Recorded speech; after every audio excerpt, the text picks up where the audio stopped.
When Randolph Carter was 30, he lost the key of the Gate of Dreams. Prior to that time, he had made up for the prosiness of life by nightly excursions to strange and ancient cities beyond space, and lovely, unbelievable garden lands across ethereal seas. But as middle age hardened upon him, he felt these liberties slipping away little by little, until, at last, he was cut off altogether. No more could his galleys sail up the river Ukranos, past the gilded spires of Thrawn, or his elephant caravans tramp through perfumed jungles in Kled, where forgotten palaces with veined ivory columns sleep lovely and unbroken under the moon. He had read much of things as they are, and talked with too many people. Well-meaning philosophers had taught him to look into the logical relations of things, and analyze the processes which shaped his thoughts and fancies. Wonder had gone away, and he had forgotten that all life is only a set of pictures in the brain, among which there is no difference betwixt those born of real things and those born of inward dreamings, and no cause to value the one above the other. Custom had dinned into his ears a superstitious reverence for that which tangibly and physically exists, and it had made him secretly ashamed to dwell in visions. Wise men told him his simple fancies were inane and childish, and he believed it because he could see that they might easily be so. What he failed to recall was that the deeds of reality are just as inane and childish, and even more absurd because their actors persist in fancying them full of meaning and purpose as the blind cosmos grinds aimlessly on from nothing to something and from something back to nothing again, neither heeding nor knowing the wishes or existence of the minds that flicker for a second now and then in the darkness. They had chained him down to things that are, and had then explained the workings of those things till mystery had gone out of the world. When he complained and longed to escape into twilight realms where magic molded all the little vivid fragments and prized associations of his mind into vistas of breathless expectancy and unquenchable delight, they turned him instead toward the new-found prodigies of science, bidding him find wonder in the atom's vortex and mystery in the sky's dimensions.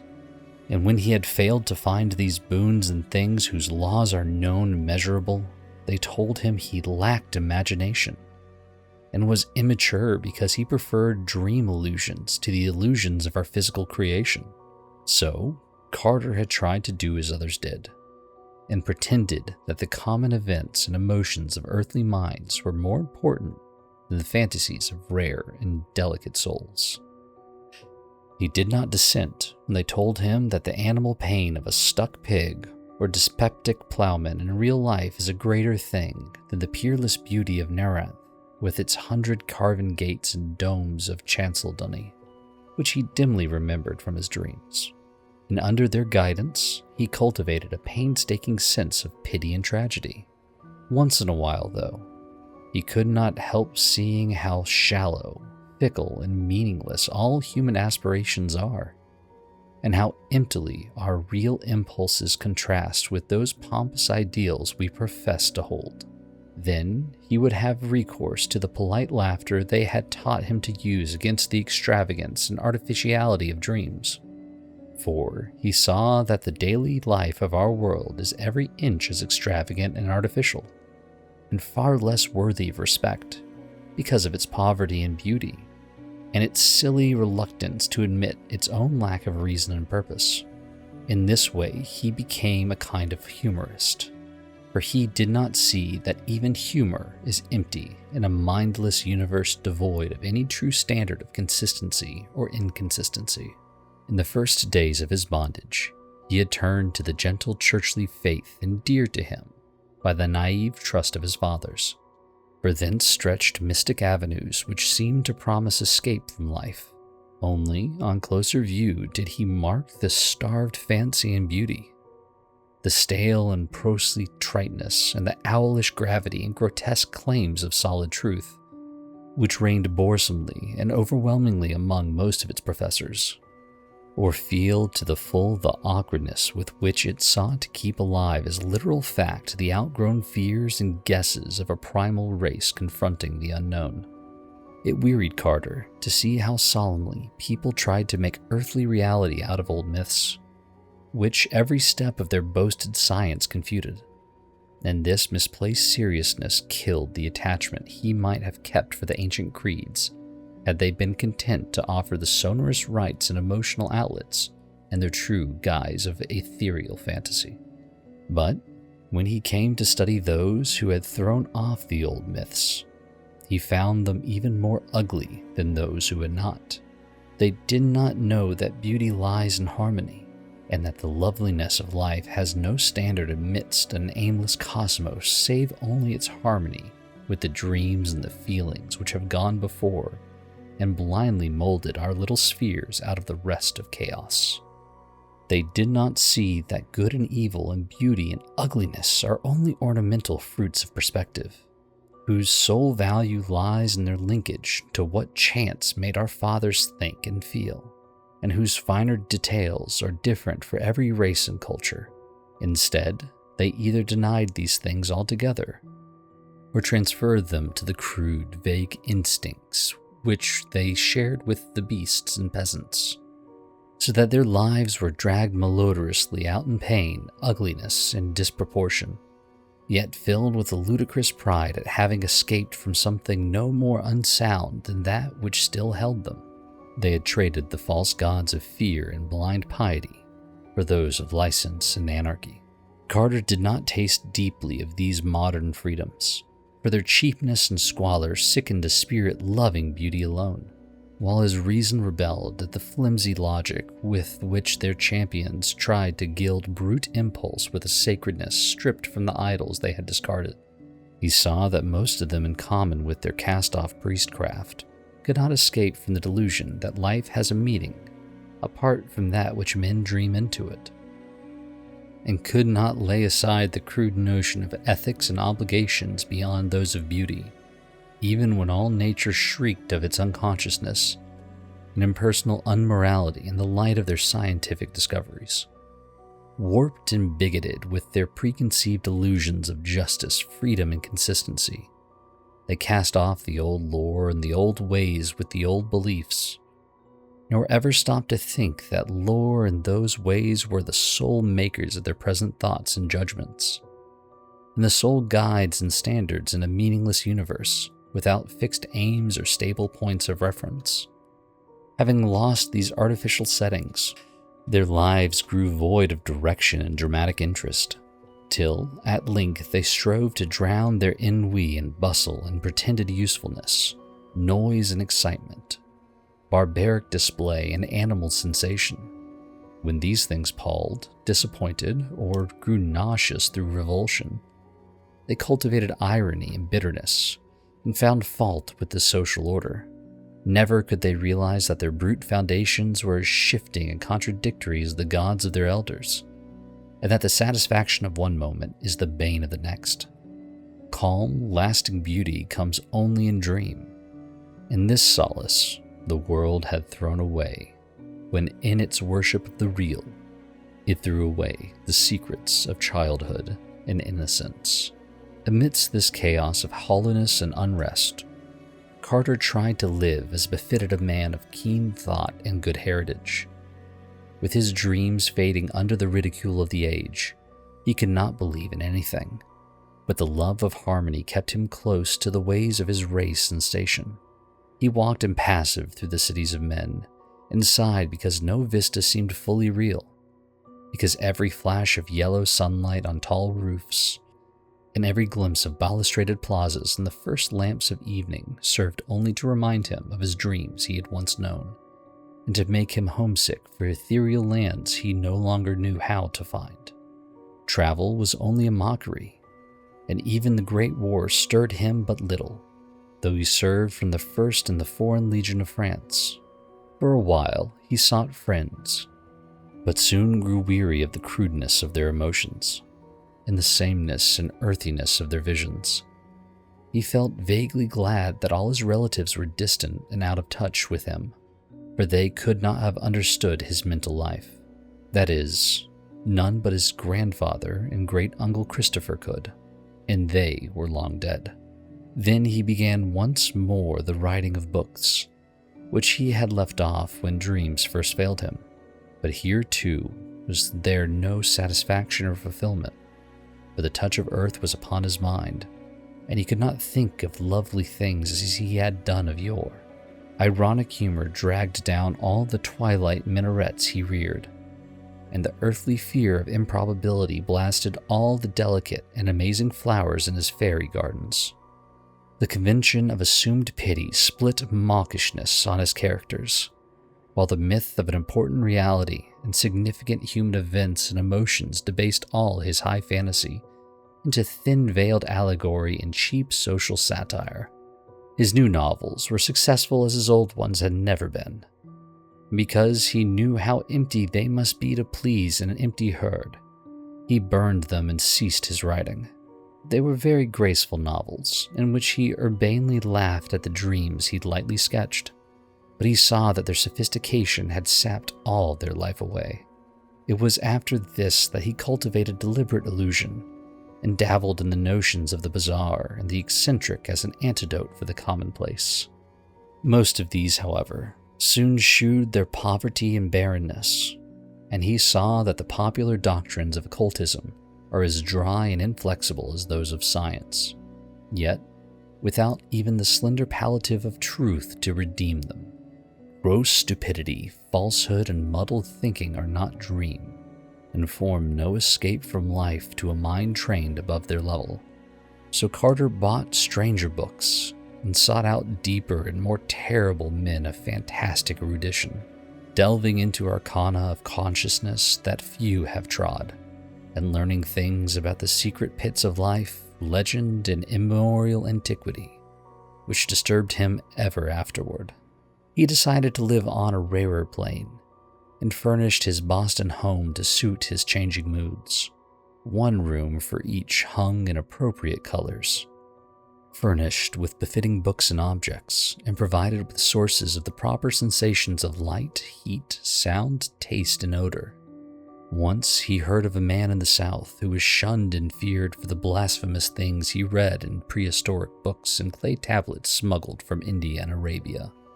Him he visited, living with him and sharing his studies for 7 years, till horror overtook them one midnight in an unknown and archaic graveyard, and only one emerged where 2 had entered. Then he went back to Arkham, the terrible, witch-haunted old town of his forefathers in New England, and had experiences in the dark, amidst the hoary willows and tottering gambrel roofs, which made him seal forever certain pages in the diary of a wild-minded ancestor. But these horrors took him only to the edge of reality, and were not of the true dream country he had known in youth. So that at 50 he despaired of any rest or contentment in a world grown too busy for beauty and too shrewd for dream. Having perceived at last the hollowness and futility of real things, Carter spent his days in retirement, and in wistful, disjointed memories of his dream-filled youth. He thought it rather silly that he bothered to keep on living at all, and got from a South American acquaintance a very curious liquid to take him to oblivion, without suffering. Inertia and force of habit, however, caused him to defer action, and he lingered indecisively among thoughts of old times, taking down the strange hangings from his walls and refitting his house as it was in his early boyhood. Purple panes, Victorian furniture and all. With the passage of time, he became almost glad he had lingered, for his relics of youth and his cleavage from the world made life and sophistication seem very distant and unreal. So much so that a touch of magic and expectancy stole back into his nightly slumbers. For years, those slumbers had known only such twisted reflections of everyday things as the commonest slumberers know. But now there returned a flicker of something stranger and wilder, something of vaguely awesome imminence, which took the form of tinsely clear pictures from his childhood days, and made him think of little inconsequential things he had long forgotten. He would often awake calling for his mother and grandfather, both in their graves a quarter of a century. Then, one night, his grandfather reminded him of a key. The gray old scholar, as vivid as in life, spoke long and earnestly of their ancient line, and of the strange visions of the delicate and sensitive men who composed it. He spoke of the flame-eyed crusader who learnt wild secrets of the Circassians that held him captive, and of the first Sir Randolph Carter who studied magic when Elizabeth was queen. He spoke, too, of that Edmund Carter, who had just escaped hanging in the Salem witchcraft, and who had placed in an antique box a great silver key handed down from his ancestors. Before Carter awakened, the gentle visitant had told him where to find that box. That carved oak box of archaic wonder, whose grotesque lid no hand had raised for 2 centuries. In the dust and shadows of the great attic he found it, remote and forgotten at the back of a drawer in a tall chest. It was about a foot square, and its Gothic carvings were so fearful that he did not marvel no person since Edmund Carter had dared to open it. It gave forth no noise when shaken, but was mystic with the scent of unremembered spices. That it held a key was indeed only a dim legend, and Randolph Carter's father had never known such a box existed. It was bound in rusty iron, and no means was provided for working the formidable lock. Carter vaguely understood that he would find within it some key to the lost gate of dreams, but of where and how to use it his grandfather had told him nothing. An old servant forced the carven lid, shaking as he did so at the hideous faces leering from the blackened wood, and at some unplaced familiarity. Inside, wrapped in a discolored parchment, was a huge key of tarnished silver covered with cryptical arabesques. But of any legible explanation there was none. The parchment was voluminous and held only the strange hieroglyphs of an unknown tongue written with an antique reed. Carter recognized the characters as those he had seen on a certain papyrus scroll belonging to that terrible scholar of the South who had vanished one midnight in a nameless cemetery. The man had always shivered when he read this scroll, and Carter shivered now. But he cleaned the key and kept it by him nightly in its aromatic box of ancient oak. His dreams were meanwhile increasing in vividness, and though shewing him none of the strange cities and incredible gardens of the old days, were assuming a definite cast, whose purpose could not be mistaken. They were calling him back along the years, and with the mingled wills of all his fathers were pulling him towards some hidden and ancestral source. Then he knew he must go into the past and merge himself with old things. And day after day, he thought of the hills to the north where haunted Arkham and the rushing Miskatonic and the lonely rustic homestead of his people lay. In the brooding fire of autumn, Carter took the old remembered way past graceful lines of rolling hill and stone-walled meadow, distant vale and hanging woodland, curving road and nestling farmstead, and the crystal windings of the Miskatonic, crossed here and there by rustic bridges of wood or stone. At one bend he saw the group of giant elms among which an ancestor had oddly vanished a century and a half before, and shuddered as the wind blew meaningly through them. Then there was the crumbling farmhouse of old Goody Fowler the witch, with its little evil windows and great roof sloping nearly to the ground on the north side. He speeded up his car as he passed it, and did not slacken till he mounted the hill where his mother and her fathers before her were born, and where the old white house still looked proudly across the road at the breathless lovely panorama of rocky slope and verdant valley, with the distant spires of Kingsport on the horizon, and hints of the archaic, dream-laden sea in the farthest background. Then came the steeper slope that held the old Carter place he had not seen in over 40 years. Afternoon was far gone when he reached the foot, and at the bend halfway up he paused to scan the outspread countryside, golden and glorified in the slanting floods of magic poured out by the western sun. All the strangeness and expectancy of his recent dreams seemed present in this hushed and unearthly landscape, and he thought of the unknown solitudes of other planets, as his eyes traced out the velvet and deserted lawns shining undulant between their tumbled walls. The clumps of fairy forest setting off far lines of purple hills beyond hills, and the spectral wooded valley dipping down in shadow to dank hollows where trickling waters crooned and gurgled among swollen and distorted roots. Something made him feel that motors did not belong in the realm he was seeking, so he left his car at the edge of the forest, and putting the great key in his coat pocket, walked on up the hill. Woods now engulfed him utterly, though he knew the house was on a high knoll that cleared the trees except to the north. He wondered how it would look, for it had been left vacant and untended through his neglect since the death of his strange great-uncle Christopher 30 years before. In his boyhood, he had reveled through long visits there, and had found weird marvels in the woods beyond the orchard. Shadows thickened around him, for the night was near. Once a gap in the trees opened up to the right, so that he saw off across leagues of twilight meadow, and spied the old congressional steeple on Central Hill in Kingsport, pink with the last flush of day, the panes of the little round windows blazing with reflected fire. Then, when he was in deep shadow again, he recalled with a start that the glimpse must have come down from childish memory alone, since the old white church had long been torn down to make room for the Congressional Hospital. He had read of it with interest, for the paper had told about some strange burrows or passages found in the rocky hill beneath. Through his puzzlement, a voice piped, and he started again at his familiarity after long years. Old Benny Corey had been his Uncle Christopher's hired man, and was aged even in those far-off times of his boyhood visits. Now he must be well over 100, but that piping voice came from no one else.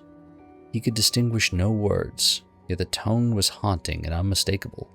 To think that old Benji's should still be alive. Mr. Randy, where be ya? Did you want to scare your Aunt Marty plumb to death? Ain't she told you to keep nigh the place in the afternoon and get back after dark? Randy, he's the beaten best boy for running off in the woods I ever see. Half the time a settin' moonin' around that snake den in the upper timber lot. Hey, you, Randy! Randolph Carter stopped in the pitch darkness and rubbed his hand across his eyes. Something was queer. He had been somewhere he ought not to be, and had strayed very far away to places where he had not belonged, and was now inexcusably late. He had not noticed the time on the Kingsport steeple, though he could easily have made it out with his pocket telescope, but he knew his lateness was something very strange and unprecedented. He was not sure he had his little telescope with him, and put his hand in his blouse pocket to see. No, it was not there, but there was the big silver key he had found in a box somewhere. Uncle Chris had told him something odd once about an old unopened box with a key in it, but Aunt Martha had stopped the story abruptly, saying it was no kind of thing to tell a child whose head was already too full of queer fancies. He tried to recall just where he had found the key, but something seemed very confused. He guessed it was in the attic at home in Boston, and dimly remembered bribing Parks with half his week's allowance to help him open the box and keep quiet about it. But when he remembered this, the face of Parks came up very strangely, as if the wrinkles of long years had fallen upon the brisk little cockney. Randy! Hi, Randy! A swaying lantern came from around the black bend, and old Benny Jaw pounced on the silent and bewildered form of the pilgrim. Darn ye, boy, so there ye be. Ain't you got a tongue in your head that you can't answer a body? I've been calling this half hour, and you may have heard me long ago. Don't you know your Aunt Marty's all a-fidgeting over you being out after dark? Wait till I tell your Uncle Chris when he gets home. He ought to know that his woods ain't no fitting place to be traipsing at this hour. These things abroad what don't do nobody no good, as my grandsir's a know to for me. Come, Mr. Randy, our Hannah won't keep supper no longer. So Randolph Carter was marched up the road, where wandering stars glimmered through high autumn boughs, and dogs barked as the yellow light of small-paned windows shone out at the farther turn, and the Pleiades twinkled across the open knoll, where a great gambrel roof stood black against the dim west. Aunt Martha was in the doorway, and did not scold too hard when Minnie Ja shoved the truant in. She knew Uncle Chris well enough to expect such things of the Carter blood. Randolph did not shew his key, but ate his supper in silence and protested only when bedtime came. He sometimes dreamed better when awake, and he wanted to use that key. In the morning, Randolph was up early, and would have run off to the upper timber lot if Uncle Chris had not caught him and forced him into his chair by the breakfast table. He looked impatiently around the low-pitched room with the rag carpet and exposed beams and corner posts, and smiled only when the orchard boughs scratched at the leadened panes of the rear window. The trees and the hills were close to him, and formed the gates of that timeless realm which was his true country. Then, when he was free, he felt in his blouse pocket for the key, and being reassured, skipped off across the orchard to the rise beyond, where the wooded hill climbed again to heights above even the treeless knoll. The floor of the forest was mossy and mysterious, and great lichened rocks rose vaguely here and there in the dim light like druid monoliths among the swollen and twisted trunks of a sacred grove. Once in his ascent, Randolph crossed a rushing stream whose falls a little way off sang runic incantations to the lurking fauns and Agipants and dryads. Then he came to the strange cave in the forest slope, the dreaded snake den, which country folk shunned, and away from which Benia had warned him again and again. It was deep, far deeper than anyone but Randolph suspected, for the boy had found a fissure in the farthermost black corner that led to a loftier grotto beyond, a haunting sepulchral place whose granite walls had a curious illusion of conscious artifice. On this occasion he crawled in as usual, lighting his way with matches filched from the sitting room match safe, and edging through the final crevice with an eagerness hard to explain even to himself. He could not tell why he approached the farther wall so confidently, or why he instinctively drew forth the great silver key as he did so. But on he went, and when he danced back to the house that night, he offered no excuses for his lateness, nor heeded in the least the reproofs he gained for ignoring the noontide dinner horn altogether.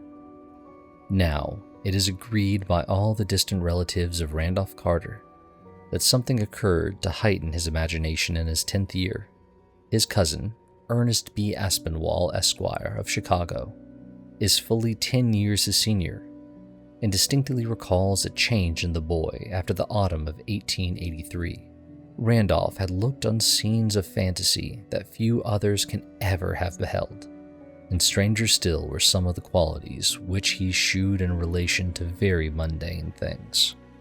He seemed, in fine, to have picked up an odd gift of prophecy, and reacted unusually to things which, though at the time without meaning, were later found to justify the singular impressions. In subsequent decades, as new inventions, new names, and new events appeared one by one in the book of history, people would now and then recall wonderingly how Carter had years before let fall some careless word of undoubted connection with what was then far in the future. He did not himself understand these words, or know why certain things made him feel certain emotions, but fancied that some unremembered dream must be responsible.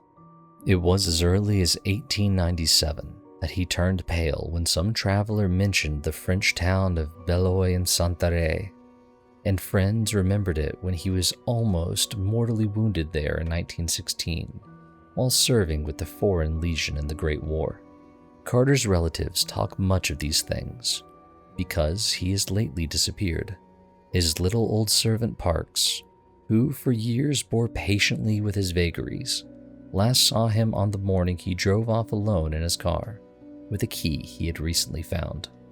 Parks had helped him get the key from the old box containing it, and had felt strangely affected by the grotesque carvings on the box, and by some other odd quality he could not name. When Carter left, he had said he was going to visit his old ancestral country around Arkham. Halfway up Elm Mountain, on the way to the ruins of the old Carter place, they found his motor set carefully by the roadside, and in it was a box of fragrant wood with carvings that frightened the countrymen who stumbled upon it. The box only held a queer parchment whose characters no linguist or paleographer has been able to decipher or identify. Rain had long effaced any possible footprints, though Boston investigators had something to say about evidences of disturbance among the fallen timbers of the Carter place. It was, they averred, as though someone had groped about the ruins at no distant period. A common white handkerchief found among forest rocks on the hillside beyond cannot be identified as belonging to the missing man. There is talk of apportioning Randolph Carter's estate among its heirs, but I shall stand firmly against this course, because I do not believe he is dead. There are twists of time and space, of vision and reality, which only a dreamer can divine, and from what I know of Carter, I think he has merely found a way to traverse these mazes. Whether or not he will ever come back, I cannot say. He wanted the lands of dream he had lost, and yearned for the days of his childhood. Then he found a key, and I somehow believe he was able to use it to strange advantage. I shall ask him when I see him, for I expect to meet him shortly in a certain dream city we both used to haunt. It is rumored in Athar, beyond the river sky, that a new king reigns on the opal throne in Ilikvad, that fabulous town of turrets atop the hollow cliffs of glass overlooking the twilight sea, wherein the bearded and finny Gnori build their singular labyrinths, and I believe I know how to interpret this rumor. Certainly, I look forward impatiently to the sight of that great silver key, for in its cryptical arabesques there may stand symbolized all the aims and mysteries of a blindly impersonal cosmos.